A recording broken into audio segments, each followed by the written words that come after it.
pembelajaran kita kali ini, kita akan membahas tentang Tuhan Pedoman Kehidupan Keluargaku. Ini adalah bab 1 di buku paket kita kelas 11. Jadi kita akan membahasnya secara detail. Mari kita simak bersama-sama. Oke, kita akan bahas tentang keluarga. Di sini kita akan bahas definisi dari keluarga. Apa sih sebenarnya keluarga itu?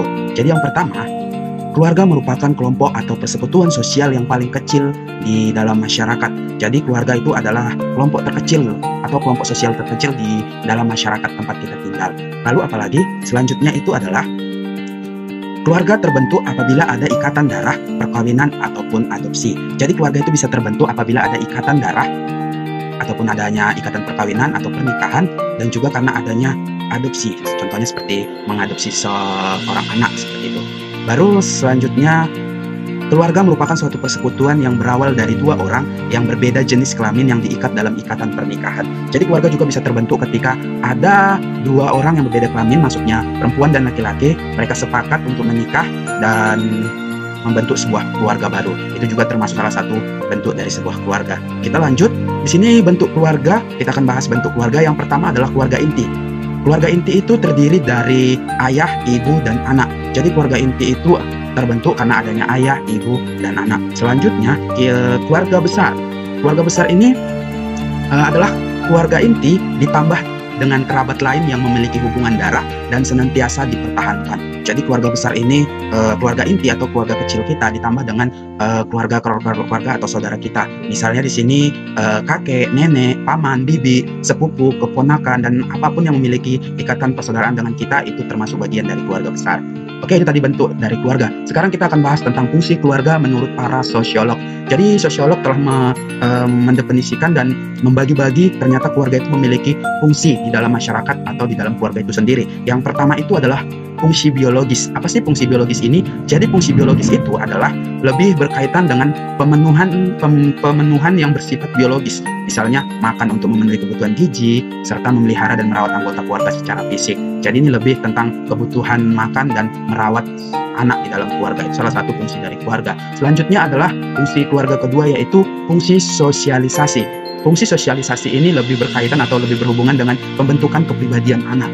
Jadi seorang anak akan memiliki kepribadian yang baik ketika di dalam keluarga atau di dalam keluarga itu memiliki hubungan yang baik, sehingga pertumbuhan kepribadian anak itu akan bertumbuh secara baik dan pastinya akan mengarah ke hal yang positif juga. Selanjutnya, fungsi yang ketiga yaitu fungsi afeksi. Fungsi afeksi ini adalah fungsi yang lebih berhubungan dengan kasih sayang, keintiman, perhatian, dan rasa aman yang tercipta dalam keluarga. Jadi ketika dalam keluarga itu ada yang namanya hubungan kasih sayang dan keintiman dan perhatian, maka sudah dipastikan fungsi afeksi sudah benar-benar terjadi dalam keluarga tersebut. Selanjutnya, fungsi keempat itu adalah fungsi edukatif.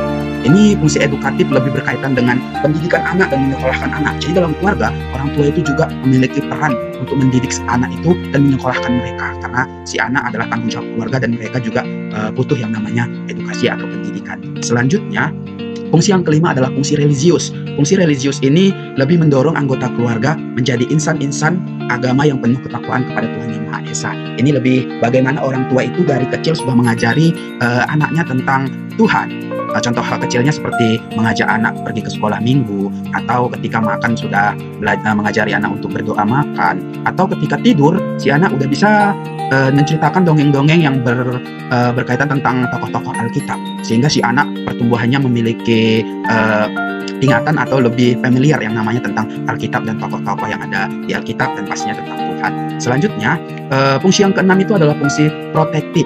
Jadi fungsi protektif ini lebih memberikan tempat yang nyaman bagi anggota keluarga dan memberikan perlindungan secara fisik, ekonomis maupun psikologis. Jadi di sini bagaimana di dalam keluarga itu seorang orang tua memiliki peran untuk melindungi, sehingga si anak merasa nyaman ketika berada di keluarga, atau ketika mungkin di dunia luar dia merasa tidak enak atau banyak teman yang tidak baik sama dia, tapi ketika dia pulang dia merasa aman dan terlindungi secara fisik maupun ekonomi, sehingga mereka secara psikologisnya akan bahagia. Kenapa? Karena secara fisik orang tuanya mampu melindungi mereka, dan secara kebutuhan ekonomi maupun psikologis mereka juga terlindungi, sehingga mereka bertumbuh menjadi anak-anak yang baik. Ini termasuk juga salah satu fungsi keluarga yang penting. Selanjutnya, yang ketujuh itu adalah fungsi ekonomis.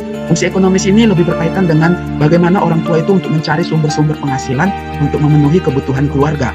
dan juga mengatur bagaimana keluar atau penggunaan penghasilan untuk kebutuhan keluarga tersebut. Ini juga termasuk kebutuhan keluarga yang penting juga, atau fungsi ekonomi yang penting juga, karena ketika kita sudah mampu memanage dan mengatur keuangan, maka otomatis kebutuhan dalam keluarga itu bisa terkontrol dengan baik. Selanjutnya itu adalah fungsi ke-8, yaitu fungsi rekreatif. Fungsi kreatif ini memiliki tujuan untuk mencari hiburan, memberikan suasana yang segar dan gembira dalam lingkungan keluarga. Jadi di sini bagaimana dalam suatu keluarga itu ada momen-momen yang membahagiakan, atau ada waktu-waktu di mana ada perkumpulan yang baik. Artinya mungkin ada waktu di mana orang tua dan anak bisa berkumpul dan bermain, sehingga menimbulkan adanya rasa-rasa kegembiraan, ada rasa-rasa kebahagiaan di dalam keluarga. Selanjutnya fungsi yang terakhir itu adalah fungsi status sosial. Di sini status sosial maksudnya lebih bagaimana status orang tua itu yang diwariskan kepada anak-anaknya gitu.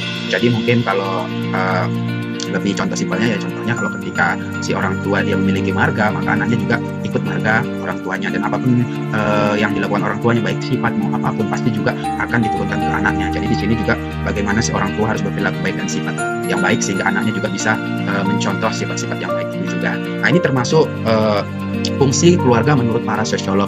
Kita akan bahas lagi, yaitu fungsi keluarga menurut iman Kristen. Jadi menurut Alkitab ataupun iman Kristen, ternyata keluarga juga memiliki fungsi. Jadi ketika Allah menciptakan manusia, Allah juga sudah memiliki visi dan misi untuk manusia itu. Jadi mungkin yang pertama itu adalah fungsi yang pertama sebagai teman sekerja Allah dalam mengelola alam semesta dan segala isinya, di mana pembahasan ini lebih dibahas di Kejadian 1 ayat 22. Jadi di sini keluarga bertanggung jawab untuk menjaga kelestarian alam dengan cara menjaga dan merawat dengan baik. Jadi ketika Allah telah membentuk yang namanya alam pencipta, ketika Allah telah membentuk yang namanya menciptakan segala isinya, manusia adalah makhluk ciptaan Tuhan yang paling mulia, sehingga Tuhan mempercayakan manusia untuk merawat dan menjaga ciptaan lainnya. Jadi di sini kita sebagai teman kerja Allah harus memiliki tanggung jawab baik untuk melestarikan alam, untuk menjaga dan merawat bumi kita. Contohnya ya, membuang sampah pada tempatnya, menanam 1000 pohon. Banyak hal yang bisa kita lakukan untuk merawat alam kita. Ini salah satu fungsi yang Tuhan mau. Yang selanjutnya, fungsi yang kedua adalah sebagai lembaga pendidik utama dan pertama. Ini dibahas oleh di Alkitab di Nats Ulangan. Yang utama berarti belum ada lembaga lain yang mengungguli perannya dalam pendidikan. Dengan kata lain, keluarga menjadi lingkungan dasar penerapan nilai-nilai kehidupan sesuai dengan ajaran Kristen. Jadi di sini keluarga adalah lembaga pendidik utama, di mana seorang anak itu mendapat edukasi atau didikan. Jadi ketika di keluarga itu seorang anak sudah diajarkan bagaimana tentang ketuhanan, bagaimana dengan hal-hal baik, perbuatan baik, maka ke depannya si anak juga akan bertumbuh menjadi baik dan menerapkan apa yang telah diajarkan orang tuanya. Jadi di sini faktor atau peran orang tua itu sangat penting. Jadi ketika seorang tua mampu mendidik baik anaknya, maka dia akan bertumbuh menjadi anak yang baik. Namun kalau orang tua tidak mampu mendidik anaknya dengan baik, maka si anak juga akan bertumbuh sesuai dengan ajaran si orang tuanya, mungkin jadi anak yang tidak baik juga. Seperti itu. Kita lanjut, fungsi keluarga menurut Alkitab yang ketiga adalah sebagai wadah kepada semua anggota keluarga dalam mengekspresikan kasih, kesetiaan, sikap saling menghormati. Setiap anggota keluarga menciptakan lingkungan dalam keluarga yang harmonis dengan menghayati dan melakukan ajaran-ajaran Kristiani. Jadi di sini keluarga itu sebagai wadah untuk mengekspresikan semua kebaikan Tuhan di dalam hidup kita. Jadi keluarga kita bisa dijadikan wadah untuk berbuat baik, untuk mengasihi sesama, untuk menyayangi sesama dari keluarga dulu. Ketika di dalam keluarga kita sudah terbiasa untuk saling mengasihi, saling memaafkan, dan saling berbagi, maka nggak menutup kemungkinan di luar dari keluarga atau di masyarakat sekitar kita tinggal, kita juga akan menerapkan hal yang sama. Karena kita sudah biasa melakukannya di keluarga kita, maka ketika kita di dunia luar atau di lingkungan sekitar kita juga akan menerapkan apa yang kita terapkan di keluarga. Nah, ini salah satu contoh penting. Jadi kita telah membahas yang namanya pengertian keluarga, kita juga membahas fungsi keluarga, baik itu secara sosiolog dan juga secara Alkitab. Mungkin cukup sekian pembelajaran kita kali ini, semoga bermanfaat. Terima kasih. Shalom bagi kita semua.